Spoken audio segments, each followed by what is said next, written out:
Hey, what's up, everybody? Tim Albrecht here, and welcome to this week's episode of the Ask a YFP CFP segment of the Your Financial Pharmacist Podcast, where we feature questions from you, the YFP community, to be answered by one of YFP Planning's fee-only certified financial planners.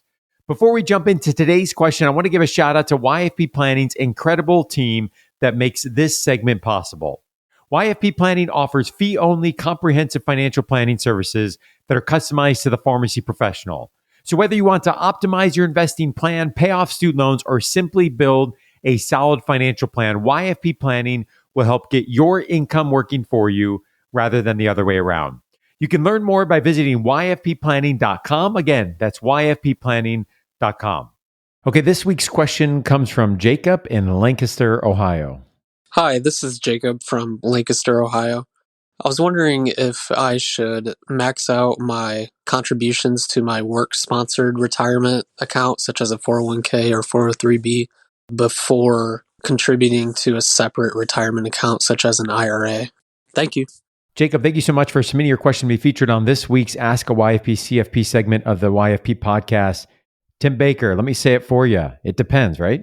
Yeah, it really does. And, this is a question that I think it's a frequent question that we get, especially among clients, and it's just kind of the order of things. And again, it's going to depend on your situation. It's going to depend on things like if you have student debt, your debt payoff strategy, your 401k, your 403b, what that looks like. Mm-hmm. If you're trying to do things from a tax perspective.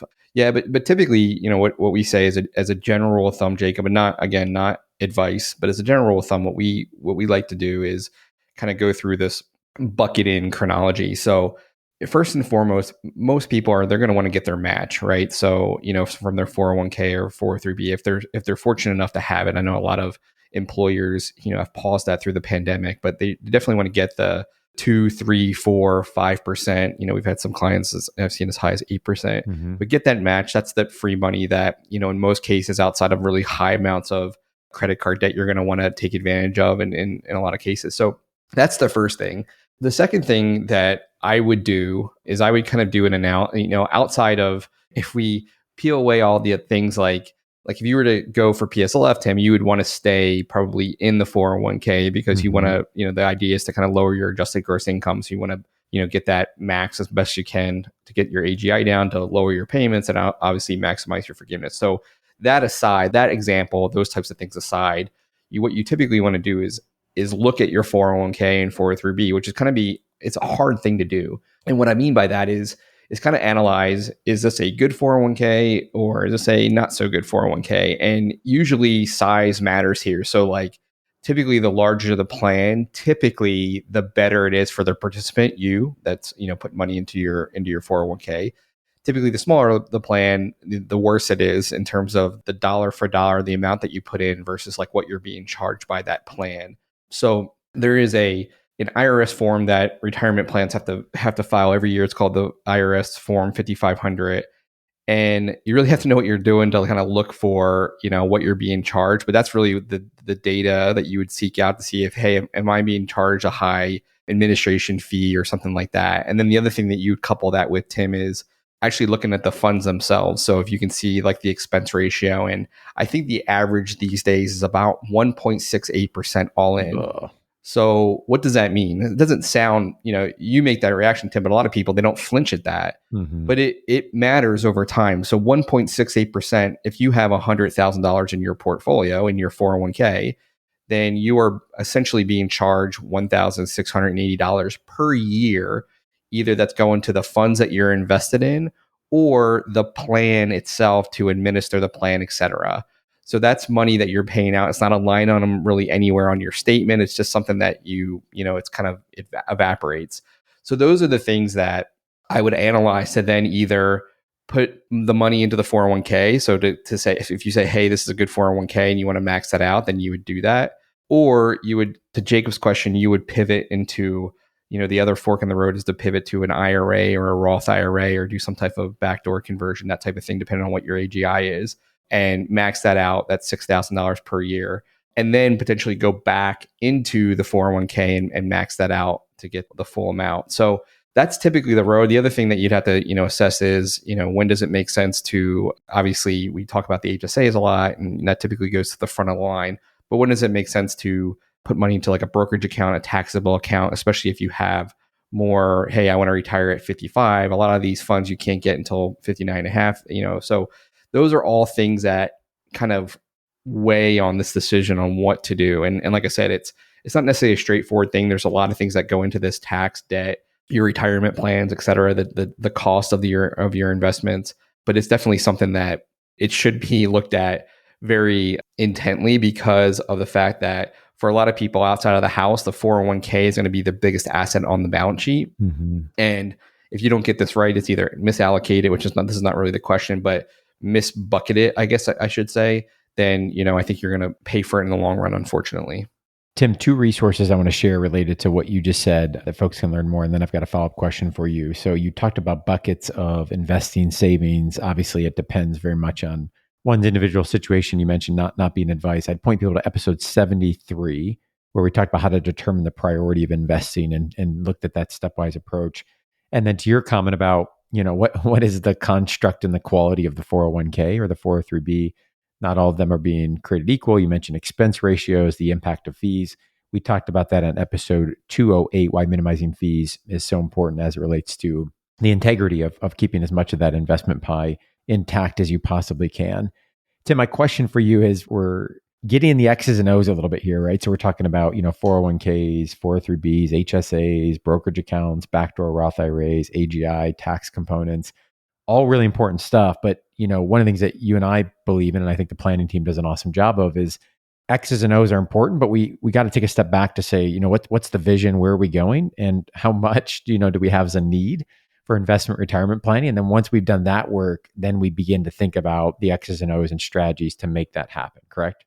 Yeah. I mean, and sometimes we have people that are, when we actually do an analysis of like, are they on track for the retirement goal? They are, and then some. So then the conversation shifts to, okay, do we kind of talk about financial planning as really an exercise in taking care of the today you, the you of 2021 and the you of 2051, 2061. So it's kind of threading the needle between taking care of you, yourself today and in the future version of yourself. And sometimes people are slanted way to one side or the other. So in that exercise to say, okay, like, hey, we're on track, and we have an efficient portfolio, and it's a invest it, the way it should be.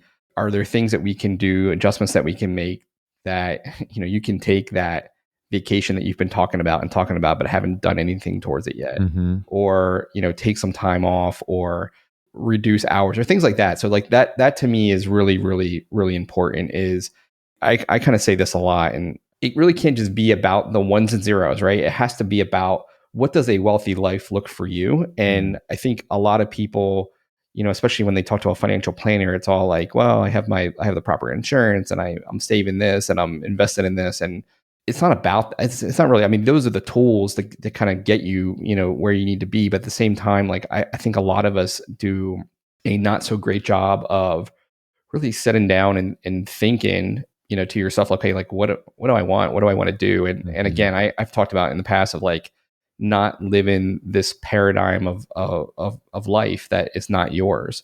So, and I think the other thing that's at play here is that, we compare ourselves, so I compare myself to this person and that person, and, my siblings and what they're doing. And there's a quote out there, and I'll butcher it, but it's like, comparison is the enemy of being content. And, it's really, financial planning is kind of an exercise in you doing you. And at the end of the day, like, you're unique. So, it can't be living someone else's financial plan. So those are all the things that I think, a lot of people say, oh, I'll never retire. But like, that is it's a huge conundrum. But at the same time, like, it's unique to you, because you can retire on very little. It's just a matter of like, what retirement looks like for you. If I want to retire drinking high-end stuff and living here, like, it's harder to do that. But it's really about dialing it into your specific circumstance, and then planning for that. And at the end of the day,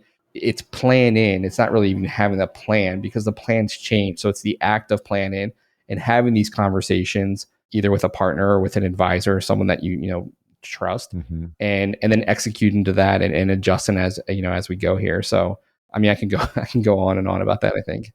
So when you talk about drinking the high end stuff, you're talking about those Fizzcos, right? I mean, that's what we're talking about. Exactly. Well, I just got back from a resort in Cancun and Mexico for a wedding, and we were having this conversation. Actually, it's like, man, you could probably retire very comfortably down here, but it's just a relative thing, Yep. I think it's just important that I think a lot of us it's unexamined, and I think that's probably one of the things that even the financial planning industry, I think, gets wrong. I think it's too much about the X's and O's, and those things are important, but it's kind of more of the human element, the life plan, that I think it's kind of ignored. And I think that's a mistake. Yeah. And that's why I asked that question, Tim. I wanted to take us down that rabbit hole for a moment, because I think that, maybe I'm talking to myself, but maybe some others resonate, for the analytical folk, like, it's comfortable, right? Punching the numbers, looking at the X's and O's, talking about the 401k, have I maxed out this bucket, that bucket, all good stuff. But like, let's take a step back. Let's reimagine or imagine for the first time, like, what's the purpose? What's the vision? Where are we going? What are we trying to achieve? What matters most? And how do we find that balance between taking care of our future selves, but also living a rich life today? And that is exactly what, again, shout out to the incredible team at YFP Planning that they do throughout the entirety of the financial planning process. Yes, we've got investing goals to achieve. Yes, we've got debt to pay down, perhaps. Yes, we've got to make sure we've got the wealth protection piece of the plan in place when we look at estate planning, insurance, all really important things, tax, but we've also got to be prioritizing that living of a rich life. And we'd love to have an opportunity to talk with you for those that are hearing this and really feeling that interest in trying to be more intentional with the goal setting, the planning to help achieve that. And you can book a free discovery call at yfpplanning.com. Thanks again for listening to this week's episode of the Ask a YFP CFP segment of the Your Financial Pharmacist Podcast. If we feature your question on the show, we'll send you a super comfy YFP t-shirt. You can submit your question by sending an email to info@yourfinancialpharmacist.com, or you can record your question by visiting yourfinancialpharmacist.com/ask YFP. If you don't feel comfortable sharing your name on the show, you can send or record your question anonymously. As we conclude this week's Ask a YFP CFP episode, an important reminder that the content in this podcast is provided to you for your informational purposes only and is not intended to provide and should not be relied on for investment or any other advice. Information in the podcast and corresponding materials should not be construed as a solicitation or offer to buy or sell any investment or related financial products. We urge listeners to consult with a financial advisor with respect to any investment. Furthermore, the information contained in our archived newsletters, blog posts, and podcasts is not updated and may not be accurate at the time you listen to it on this show. Opinions and analyses expressed herein are solely those of Your Financial Pharmacist, unless otherwise noted, and constitute judgments as of the dates published. Such information may contain forward-looking statements which are not intended to be guarantees of future events. Actual results could differ materially from those anticipated in the forward-looking statements. For more information, please visit yourfinancialpharmacist.com/disclaimer. Thank you for your support of the podcast and have a great rest of your week.